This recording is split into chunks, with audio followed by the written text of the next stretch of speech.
Good morning from Texas. Good afternoon in Europe. We have Jochen joining us from not Berlin, from the ski slopes in Germany. We have Manuel in Spain, Yvan from Colorado, and Pascale is joining us from the Pacific Northwest. Welcome, everybody. We're here to have a special discussion about the LangOps platforms that are in the works. And I got this idea listening to João Graça from Unbabel, who was telling us in the launch event of the LangOps Institute how he was looking forward to seeing the first integrated LangOps platform come to life. And I thought, I know some people that are working on something like that, like this. We should talk about that a little bit more. So that's the topic of today. We can go around the table real quick and let everybody introduce themselves, and then we'll dive right into the first question. Pascale, go ahead. Good morning, Stefan. Thank you for having me here. It's great to be discussing with Jochen, Manuel, and Yvan. I'm located in the Pacific Northwest, as you mentioned, and I've been in the localization industry for a little over 20 years. So I specialize in the client side, and I've been building in programs in localization and LangOps for this whole time. I've been advising also teams. And today I lead the product and the marketing at the LangOps Institute, and I'm really excited to talk about what we're looking for and what's going to be the future of LangOps from a platform perspective. All right, who wants to go next, Manuel? Thank you, Stefan. So my name is Manuel Herranz. I'm the CEO, founder, as well as Pangeanic, an NLP company based in Valencia, Spain. And I've been in the language field for at least the last 25 years. I began in the UK when I was a translator, and then I joined a Japanese company. I was a European representative, and hence my connection with Japan and the Japanese market. Awesome. Jochen? Yeah, my name is Jochen Hummel. Thank you for having me. I'm CEO of Esteem and Corion, and also one of the first LangOps pioneers. So looking forward to this LocDiscussion today. Perfect. Yvan? Yvan Hennecart, been in the localization industry far too long, but it's getting exciting. So let's see what we're going to do with LangOps and how we're going to, kind of path the future. So let's dive right in and talk a little bit about what a first LangOps platform would look like. Who wants to take a stab at the key features of what a first true LangOps platform should look like, and how it could serve as a one-stop shop for multilingual content and data management? Maybe I do that. Go ahead, Jochen. I think the three basic components are knowledge, so some sort of multilingual knowledge graphs, curated knowledge, data, so lots of high quality content, ideally bilingually aligned, and then large language models. So I think these are the three columns any LangOps platform should stand on. And then, of course, you need some sort of an application layer, so something which is coordinating these three columns it's standing on, but also providing an API and an interface to and expose this wealth of knowledge to the outside world. Yeah, it sounds like you have some experience with putting something like that together. So am I concluding right that you might be working on a LangOps platform that looks a bit like what you were just describing? Yes, actually we do.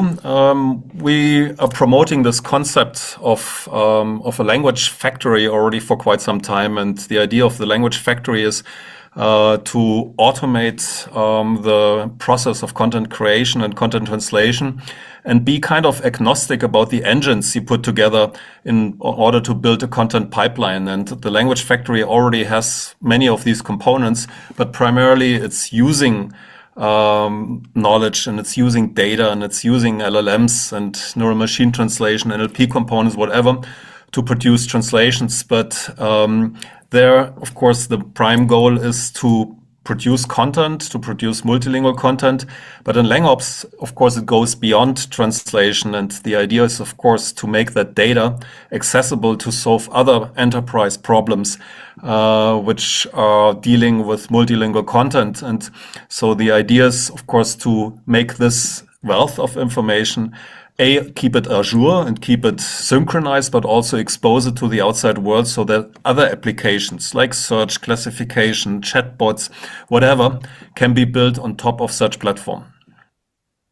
Very interesting. Manuel, I know Pangenic has been working on AI-related projects for a couple of years. I've been kind of peripherally in the know about that, but I assume that you probably are working on some kind of a LangOps solution as well. Does Jochen's vision coincide with what you're doing in Spain? Yeah, it does. It does certainly. Well, we've had a platform for quite some time. It's in the second version, and version number 3, V3 will be released this year. Nothing to do with DeepSeek V3. It's just a coincidence. Happy coincidence. And a number of features will be included. It's very interesting that Jochen has didn't mention the word translation until your second question. That's because it's not about translation. Because it's not exactly. If anybody thinks here, oh, this is go fast, produce, translate with LLM. No, LangOps is certainly a lot more than that. It's about managing content, and I quite agree with Jochen and share the same vision.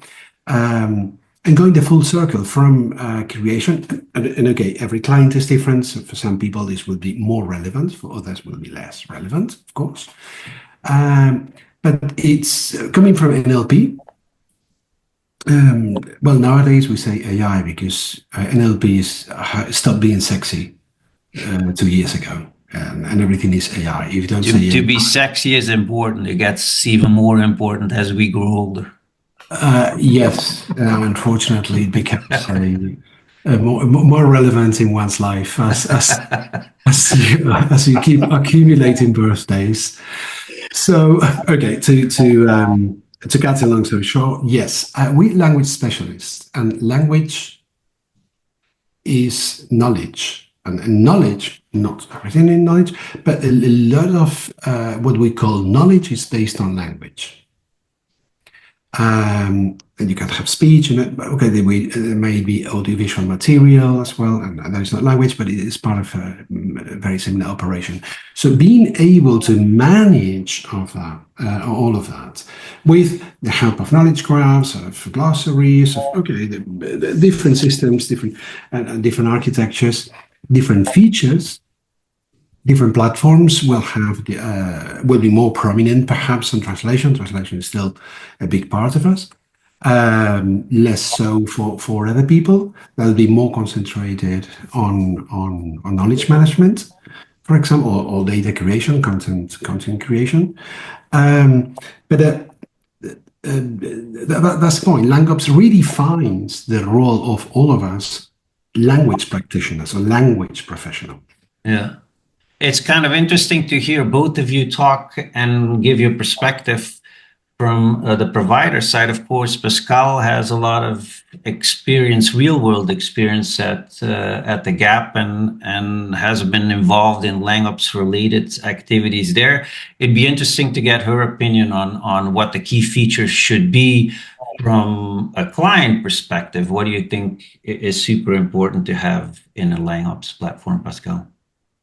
Well, it's really exciting to hear Jochen and Manuel talking about the future platforms, because it's really where it's been leading the whole work. I think from a business standpoint, I'd like to talk about those business features that are going to be critical. I think you have interoperability, because enterprises are getting so complex there's just so many systems. And when we look at language is embedded in everything. And so as we're thinking in terms of LangOps, we're building a language framework that's agnostic, and we're also looking to a future of content creation versus a linear translation. So when we think in terms of that universal language framework that will provide that agnostic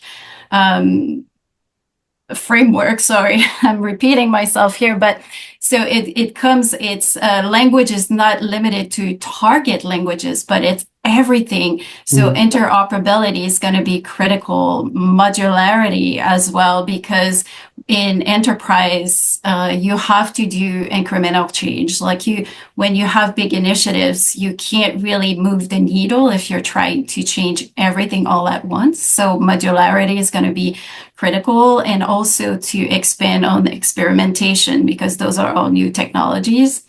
I think also resource optimization. I think one of the key aspects of a LangOps mindset when we build a language framework is that we can really break down content and language to the small use units. So you can be very granular about the type of workflows you're creating from the client to the vendor, and you can create a lot more optimization, but also like with a layer of how can you optimize even further those resources. So for me, I'd love to see that in terms of from the client perspective, because the human value or the human input is going to become a lot more granular. So how can you manage that even better from the client and also from the vendor side? And the last thing I would love to see is a lot more real-time monitoring, because I think as we see that the content gets broken down in a lot smaller fragments, and the content is deployed in so many different channels and direction. When I see teams, I mean, my teams back at the Gap a few years ago, it was already, we had 50 to 100 projects to monitor just on a daily basis. So how do you ensure that everything is running perfectly? Because some of those projects are super fast, some are long-term, and yes, you have a dashboard, but there's just so many steps. So for me, adding this business perspective and seeing this in the LangOps would be a perfect complement to a platform like Jochen or Manuel are describing.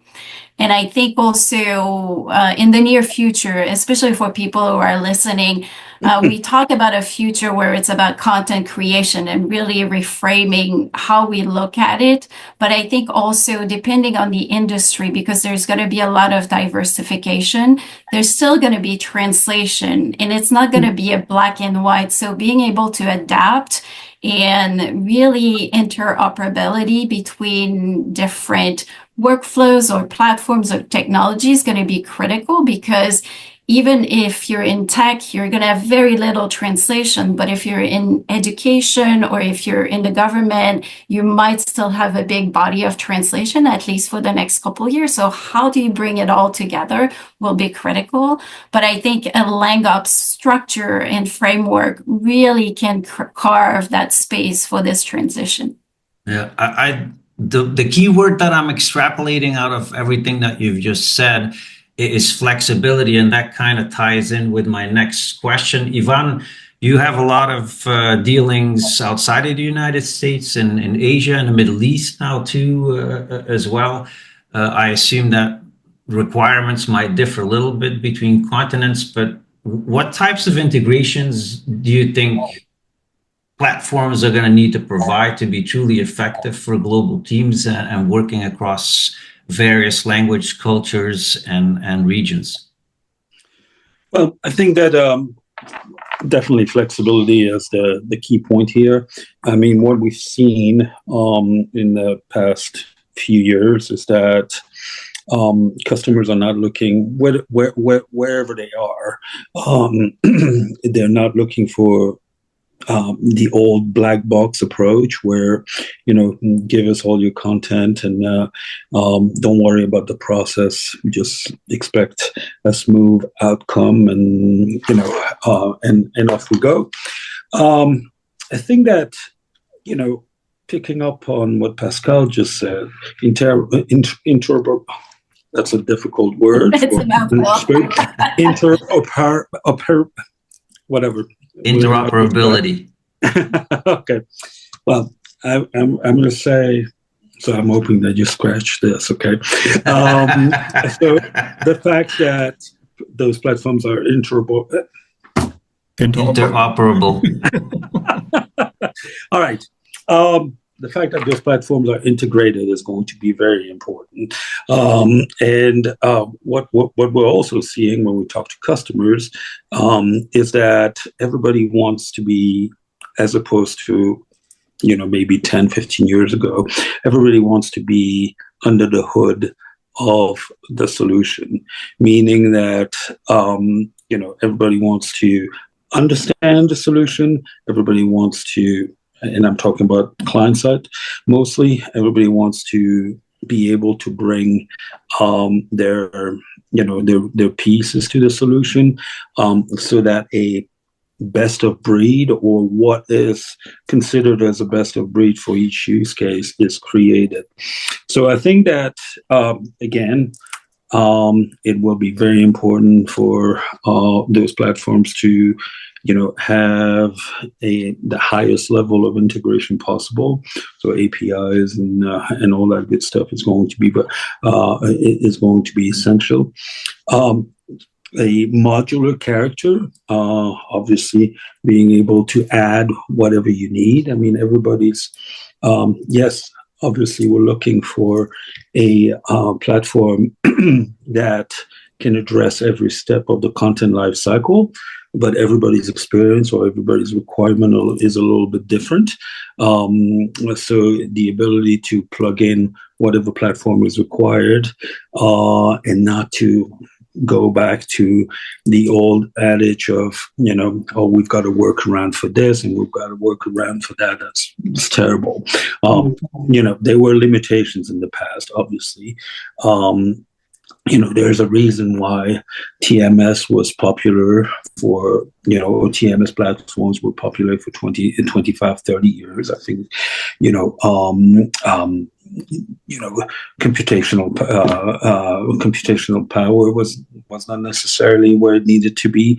But now I feel like we have a unique opportunity to bring to the table something that everybody's been looking for. Now, when you talk about resource optimization, Pascale, I think that, and it's always been the case, it used to be with SDL, and one of the biggest problem was that a lot of the, and not criticizing the translators or anything, but these technologies are very complex, and so with many features. So the ability to keep everybody trained, the ability to keep everybody, everybody up to date with the latest features, what they should do. I mean, we've gotten to a point where the platforms are very feature rich, but it's only as rich as you can, you're aware of those those features and you can use them, right? So I think training is going to be very important. I think the LangOps Institute is working on this from a perspective of, adapting or help the industry adapt to the new requirements, to the new to the new technologies. But wherever you are, and to answer your question short, I think that what's important is a lot of transparency in what the processes are and what the different pieces are. I think in the past we've overcomplicated the technology infrastructure, and as a result, everybody is a little bit lost. The emphasis will have to be placed on the collaborative element.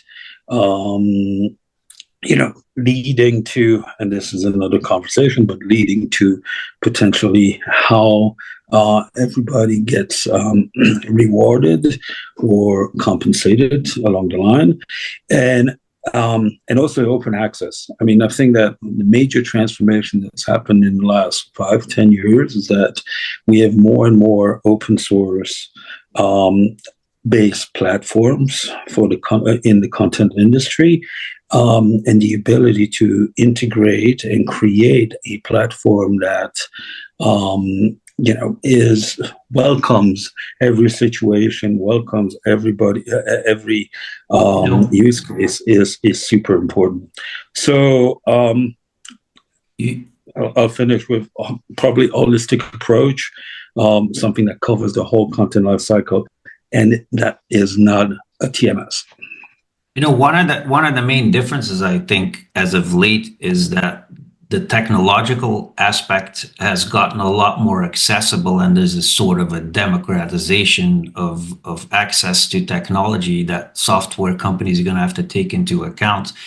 And there's a lot more movement towards low-code integrations where you actually don't have to know how the thing works technically. You just can essentially patch it together with very basic knowledge. And so my next question would actually be for the software providers, Manuel and Jochen, about this particular aspect of it. How do you think that the platforms that are being created now are going to have to change the way localization teams currently operate and collaborate with other functions? Manuel, you want to take a stab at that?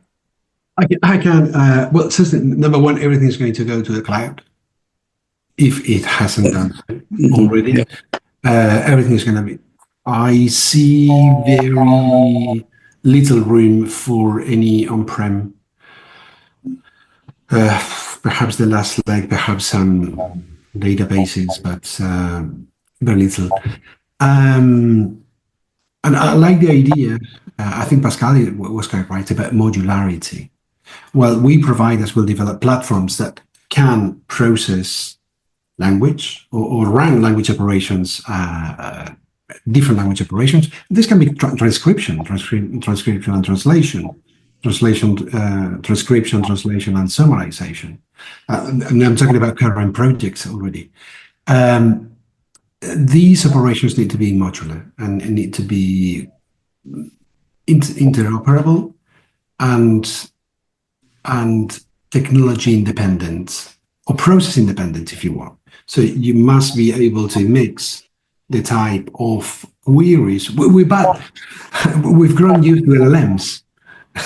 So we are now used to query things and having an LLM or some sort of AI answer us, write a letter or do this or provide me a summary or transcribe this. So the needs of organizations are multiple, are very varied, and they can grow. Things that you don't do nowadays, you may do next year.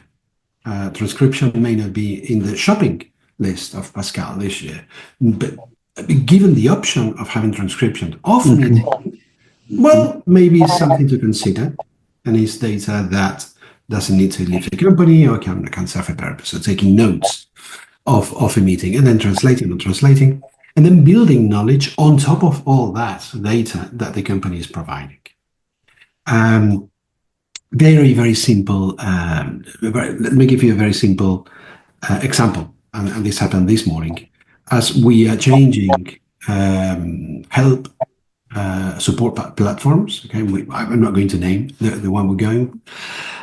We reached the conclusion that we could use 20 or 30% of the replies and responses to our clients and even staff to create a database. Feed one of our bots to answer questions to queries to staff and to clients, rather than having fixed help website pages. Okay? And in fact, we developed such a bot. It hadn't occurred to us that we could do the same. We could use the bot to answer queries to our own staff, let alone clients. So these type of operations, we can have the most wonderful platform in V3, and Jochen can have the most wonderful platform. The needs of the clients are evolving. So these platforms need to be so modular that clients will say, well, I only want transcription from Manuel, because I'm happy with what I have. So, Yvan, going back to your points, so you can consume what you want from different people. You don't have to buy the whole package. Yeah, Jochen, I've heard you talk many times about how data is going to be going from stored at the provider level in translation memory files, the technology that you once were the creator of, to a much more central hub and to the client again. So is that going to be a principal change, you think, in the way we're going to operate as language service providers, or what are some of the main things that are going to be different going forward servicing our clients, you think? Well, definitely. I mean, I said before, a LangOps platform must be based on 3 columns, one being knowledge, multilingual knowledge, data, and LLMs. And I think we are focusing way too much on the production process of the translation itself. So obviously, when you translate, you want to use data for recycling content, which is even better than the best LLM. But what we should realize is that the data we are producing in localization, and actually that's an incredible opportunity, is very valuable for many other tasks. And so while translation is getting more and more automated and doing words becomes less important and also less commercially valuable, creating high quality data and curating multilingual knowledge becomes more important, but not necessarily to make localization cheaper or faster or better, but rather for supporting any textual AI initiative from companies. And therefore, I think the industry is asking, again, the wrong question. They are asking, what can AI do for localization? But I think it's way smarter to ask, what can localization do for AI? Because in a way, what localization in the bigger picture is a small detail in what kind of revolution AI will bring us, but we can support it. And we can make sure that textual AI or generative AI produces way better quality with the data we curate and produce during the localization process, and data we often already sitting on.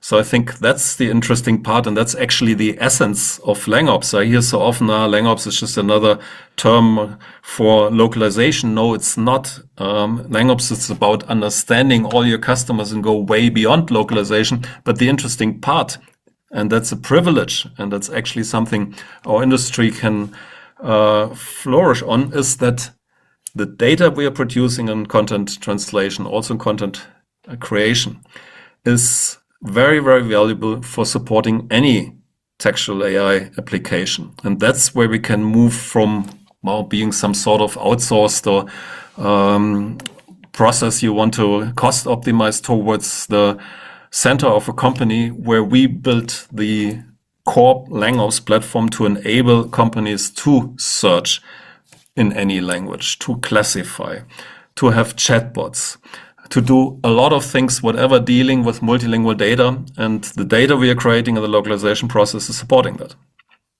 Yeah, it's quite a stretch away from traditional localization workflows. Pascale, you, from a practical experience point of view, if you had a choice as the manager of a LangOps department in the new economy on the client side, what would be some of your key features that you would like to, or applications that you would like to have that you currently or in the past have been difficult to have? I'm thinking chatbots and the likes. What are the things that you would be really interested in exploring in the new techscape, I should say? Well, I think here, when you hear Jochen and Manuel, I think the platform is going to be very adaptable and flexible. And being agnostic opens so many doors. It's really enablement. And when you look at what happened on the client side for the last several years, there's already been a shift in terms of from localization to global enablement. So there was also a realization like we're enabling the content to flow across the system so that you can create an output. So I think for me, the platform is great and it's in the right direction. But I think from a client side and from an LSP side, we need to look at the business model and the value that LSPs are bringing to the client, so that how do you work with these new platforms? And from the client side, how do you build your language framework? So for example, the program that I built at Gap, while I did not call it LangOps, it's very much the foundation of a LangOps program, because I didn't have a choice. The range of use cases was so wide that I needed a framework to encompass all of it. So there needs to also be a mindset shift from the client side, like, hey, I need to put in the work and to create the blueprint and the framework for data, because what we've been doing over the last 30 years is learning to break down content to fragments now. And now as we're moving into this really advanced digital ecosystem, we need to have that framework where content is properly structured and organized, and so is your data. So then you can really create the proper output and you can move from translation to content creation in any language. But if you don't have the blueprints and your content and your data is not properly organized, the shift will be very painful. But this is something that is counterintuitive, because when you work for a corporation, it's always about the next quarter. It's short-term gain that's often at top of mind with business objective. So for a language or a localization program and a LangOps program, you need to think in terms of long-term strategy with incremental gain. And also another part that's going to be very interesting in the next few years is to also think in terms of our teams and global teams. I think within the corporation, what I've seen in the last 10 years, you had a lot of internal employees. But that landscape has changed tremendously, and for localization team as well. So we have to also start thinking in terms of, instead of just cross-functional, we have the cross-functional and cross-organizational. So how do you partner with your vendors? How do you, and I'm talking language service providers, and then how do you partner with your technology providers? Because we have to start looking at it from a more intimate relation in terms of working interoperability and all that. So I think there's quite a few layers that we need to add there and to be efficient and to really put in the work. But it is something that we need to do. The work is intense at first to build, but it's one layer at a time, and we will see that once we create that framework, it's going to stand the test of time because it's flexible, modular, and hopefully interoperable. From what I hear everybody talk in the discussion here, the kind of solutions we're going to have to provide are really going to be operating on a much larger scale than we were traditionally used to in the localization industry.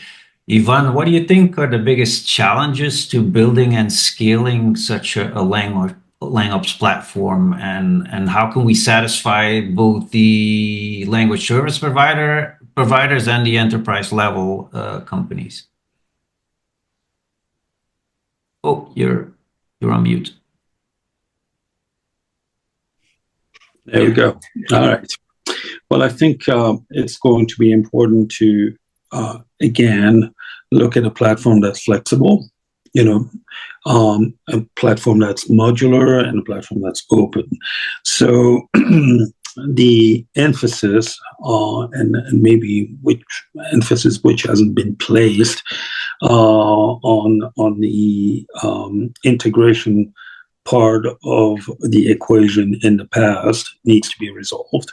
We're not talking about just translation anymore. We're talking about content distribution, content delivery at a multilingual level, and so we need to be able to, whether it's just picking back on what Manuel just said a few minutes ago.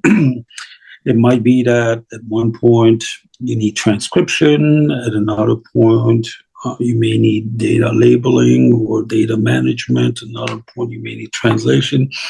Platform needs to be able to handle all of this. It also needs to, in my mind, be very transparent. As I said before, the years of the black box are gone, I think. Just citing Manuel, it definitely needs to be it definitely needs to be a cloud-based platform, and so that brings the scalability that deals with scalability on the technological level. I think that what we need to think about is scaling the resources on the platform, or scaling up the resources that have access to the platform. Too often, in my opinion, we have asked linguists to execute on tasks that are not necessarily linguistic tasks, recording, labeling. I mean, we need to be, of course, all of these tasks need to be included in the content lifecycle, but we need to be able to have different levels of resources on the platform. So openness, and I think that what's going to be extremely important is that everybody knows what their role is, when they use the platform, how to use the platform, and also very important, I think, what the opportunities are for them in using that platform. So I think that the platform becomes a conduit to people adapting to the requirements of LangOps, being able to develop a career path so that they can grow with the industry. I was involved in a conversation not too long ago about the linguist's role in the LangOps, in a LangOps methodology. I think at the end of the day, they're infinite, definitely not just limited to translation. And so I think that's where we need to be. That's where we need to be aiming at. That's an interesting segue, maybe into a quick question about the new rules for language people and linguists in particular in the new economy.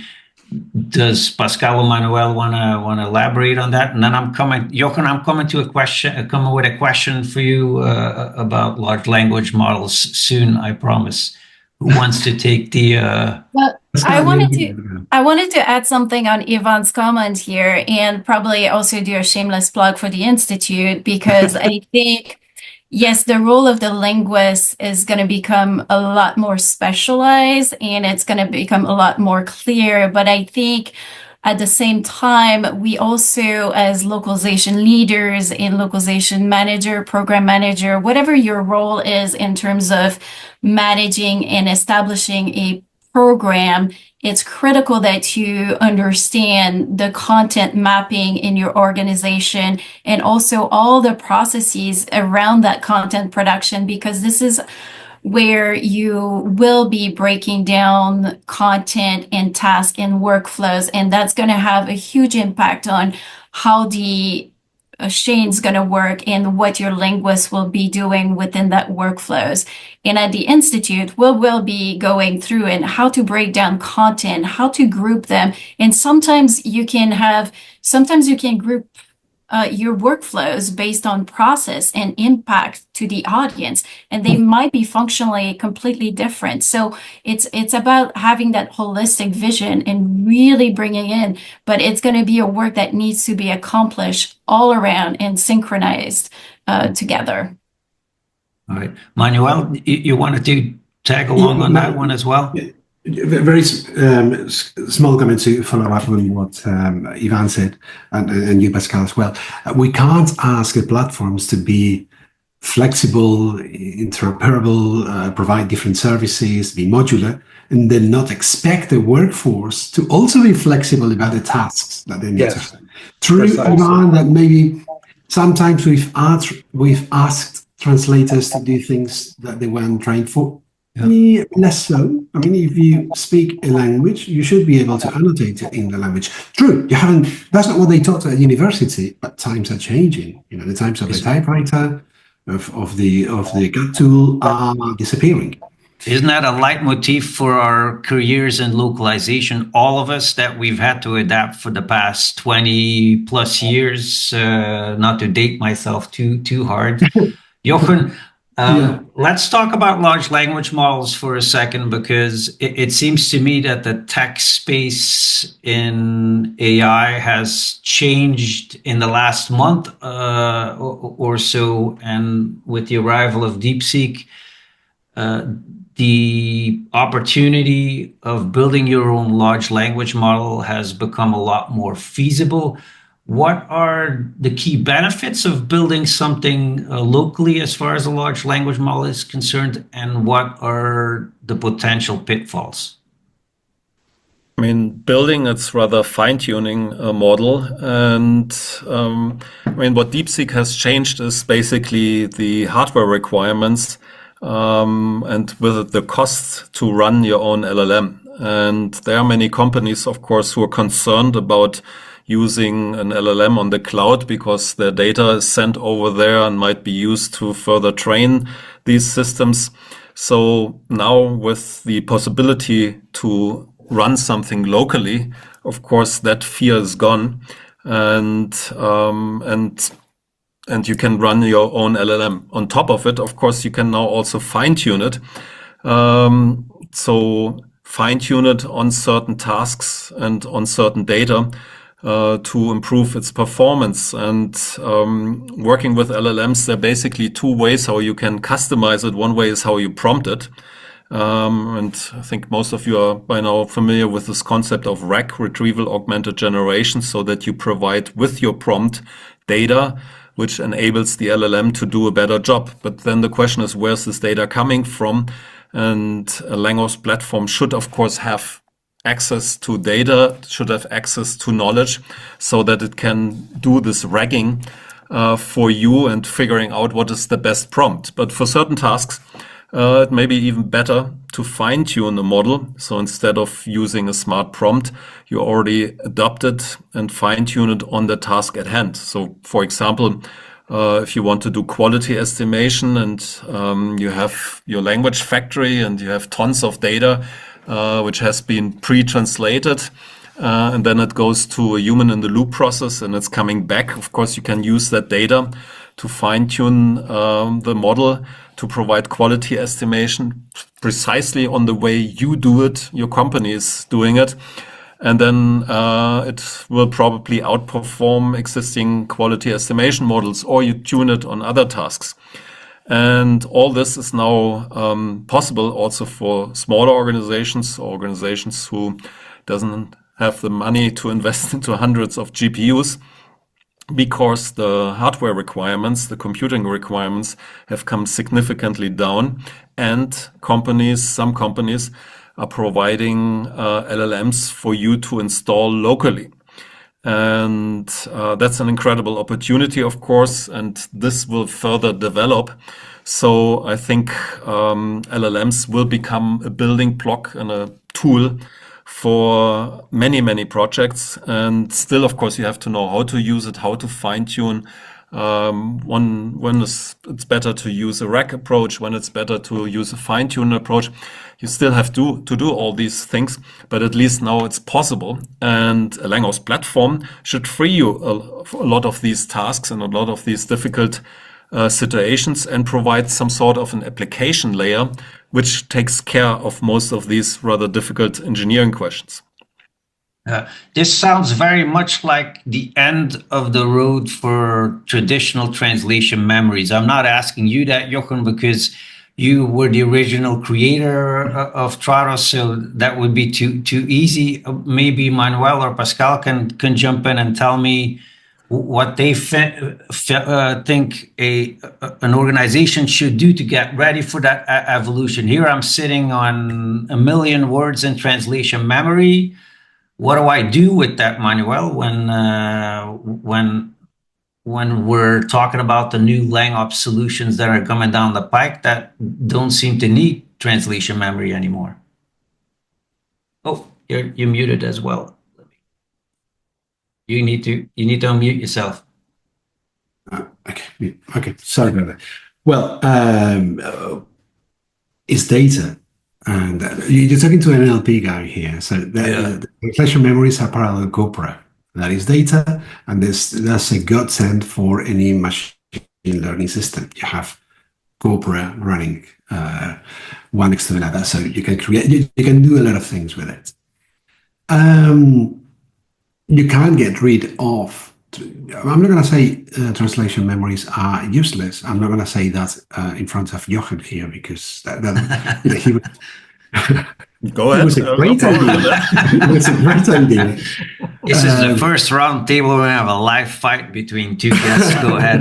We're watching. It was a great idea. But times have evolved, and Jochen is very much aware of this. They are very good to create, to use it as a pattern for something else. You will need some sort of a database system to still save those translations that you do. Okay, but you will need a database system to also save the transcriptions that you do, the summarizations that you do, the replies from clients, the answers that a chatbot is doing. Okay. That is the queries that people are searching on your knowledge database, on your the prompts that you are providing, or the answers the LLM is providing. You will have to save all that, and then TMs are valuable because they're human approved, and they can help you refine the answers in languages. They'll be less relevant. This is a guess, but I see that they will be less prominent in the discussions between future LSPs, not the traditional LSP that we have now, but true language service providers and clients. So of course you save your translation, of course you save your edits, but you save everything, because now you have changed the mindset from just translating and saving all these parallel corpora to saving all the data, because all this type of data will help you improve as an organization with knowledge management. Yeah. Knowledge management seems to be the key word there. It becomes so important. Even in the old days, our translation memories, as they grew, could become quite unwieldy and contain contradictions between different departments. If they were shared, it's not that easy to stay on top of things when it grows beyond a certain level. What are some of the roles, Pascale, that we are preparing linguists for in the new AI era that the LangOps Institute is going to be helping with in the future? Well, Stefan, first I wanted to step back and talk about comment on the TMS. Okay, go ahead. Because I think from the business perspective, because I agree with Manuel, and I don't think the TMS is going to disappear, at least not in the near future. But I think the value and the role it's going to play within our business environment is going to be completely different. So, for example, for the last 10 years, the TMS was really at the core of all linguistic processes within an organization. So they could talk from the client to the LSP, whether you own your TMS or not. That was really the core. But now we're seeing the diversification of processes and engine and different tools. So the TMS is no longer the core, but is part of the tech stack that you have within your business environment. So that's changing the value and the priorities around what your client side is building. And so what I'm looking for to see what TMS providers are going to do in the near future to enable and to basically make it more interoperable to work with diverse systems. Because while I think the future is not linear, there's going to be, for the next 3 years at least, we're still going to have those components and we're still going to have these workflows. So how do we transition? And to Manuel's point, how do we keep that framework where you need to have that conversation regarding content, and how do you store some of the critical knowledge and data that you need to reuse within your workflows? Because if you're searching from your engine right now with an LLMs, it's not always clear, it's not consistent. So how do you make it all work together? So I think that's there's a lot of uncertainties, there's a lot of fears, but personally, I don't see how. I see this as a shift. This is a different adoption. So how do you make it work? So I'm really looking forward to see how those TMS will be involved. And I think I think in terms of role, if we're thinking about roles, there's going to be a lot of changes for everyone. And what I see is the role of the localization leader. That's going to change tremendously, because you're going to need,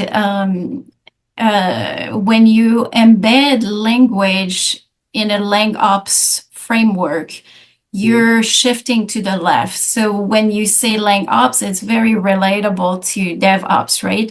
And so the strategic placement of DevOps and LangOps will definitely move up into the strategy realm.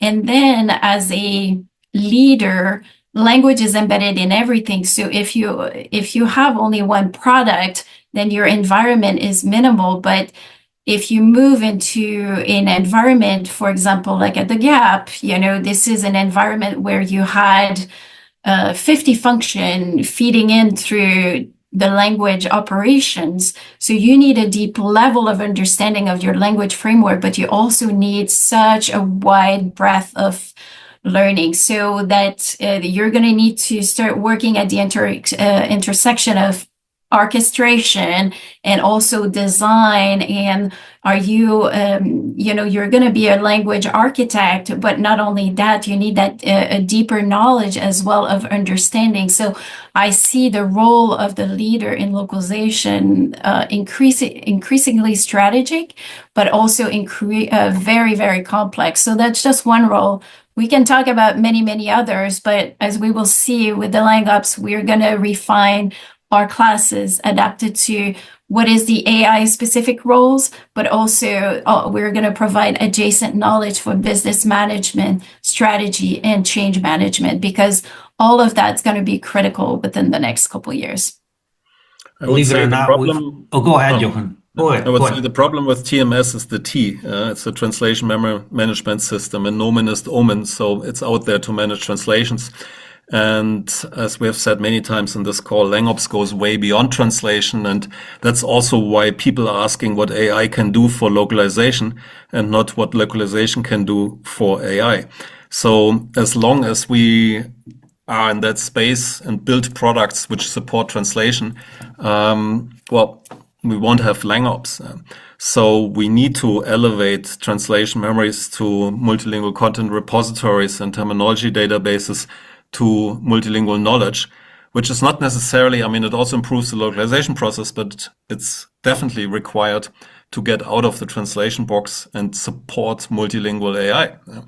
And that's why I'm so excited about LangOps as a vision, but also providing a platform, because so far TMS is a silo, and it's producing translations and text in, text out, and that's what it's doing. But we want to build a platform other applications can use, provide an application layer for multilingual AI, which goes way beyond the T. The nonlinear. Go ahead. Jochen, you answered the question that I was going to ask everybody. Believe it or not, we were in the last 5 minutes of our roundtable. That's how fast it went. So maybe a final question in parting that you've more or less answered already, Jochen, but maybe for the other panelists, what are you most excited about as far as future developments that you see right around the corner that maybe our audience is not necessarily aware of in LangOps? I'd love to hear that from you. Who wants to go first? Manuel? I muted you again, so you have to unmute you. Look, Stefan, I think the future is bright. That's my message. And somebody's going to get, following up on what Pascale is saying, all these new roles, somebody's going to get a pay rise. So let's stop moaning and crying. Oh, what's going to happen to my job? I'm not going to translate. No, of course not. You're not going to translate. Translation is going to be 10% of what you do, if you do it at all.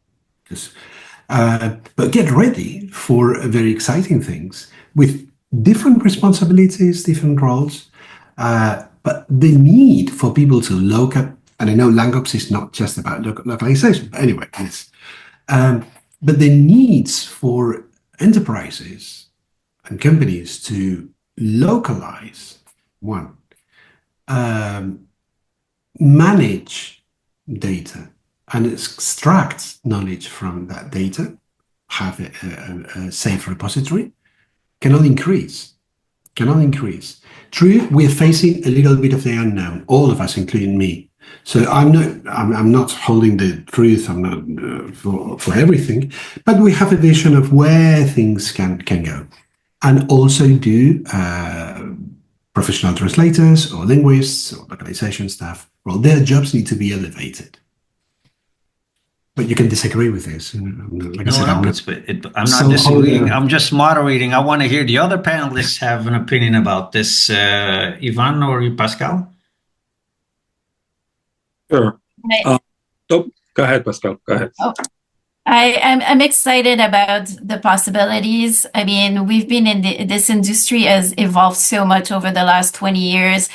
And, you know, the possibilities are incredible. And at Gap, when I was trying to explain to my executives what the future of language, including AI and workflows and the nonlinear concept was, I was lucky there was a movie that actually had a Gap image, and it's Minority Report. I don't know if you guys ever remember this movie. And you have this bot that's welcoming everyone in any language and knows you. So that's the future of data. You know, that's the data enablement, talking in multiple languages, bringing the information in that 360 feedback loop. So that's the nonlinear aspect of localization and globalization that we've been doing. And this is like that hyper specialization and personalization, and putting that into place is very exciting. Yvan? Yeah, I would agree with everything that's been said. One of the things that I'm the most excited about is, when I started, I said I had been in the localization industry for far too long. But I think that finally we're getting to the point where we're getting all the pieces to be able to deliver the type of content that everybody's expecting in a very customized way, so that we are probably as close as we are going to get to delivering a customized experience for each user, buyer, and that's super exciting. It's a testament to the quality of this panel that I think we've covered like 6 or 7 of the questions that I prepared. I have another 25 left. We should continue for the rest of the evening to talk about this, but I'm not going to hold you to that. Maybe one final question to Jochen. Jochen, what's the next big breakthrough in LangOps, and are you working on it? Well, I think the next big breakthrough in LangOps is not necessarily a technical one, but an organizational one. I mean, if you ask currently in a big company, the people who are involved in generative AI and AI projects, where they find the high valuable data, I guess very few will say, well, let's talk to the localization people. But we all in LangOps are working hard to change that and to make people aware what kind of treasures, of data treasures we are creating in the localization process. And so far, you cannot also blame these people because they were not very accessible. If you just have some terminology databases and some translation memories, well, these are very hard to consume. So the next big breakthrough will be that we provide LangOps platforms which make this way easier to access, and also LangOps platforms which consistently and ongoingly, continually will keep the data to a high level and up to date. And at the same time that within companies, organizationally, they start to understand where to find these data treasures to be able to do multilingual AI. And that will move a lot of our activities and a lot of our professionals at the core of future AI initiatives. And there I'm totally with Manuel. If we do this right, and if we promote LangOps right, and if we provide the right systems below, the future will be bright. All right, that's great, and a great way to end this session. Thank you so very much, Pascale, Manuel, Yvan, and Jochen, for a fascinating discussion on the future of LangOps platforms. And I hope to see you soon again for a discussion in not too long from now. Thank you so very much. Stefan. Thank you, Stefan.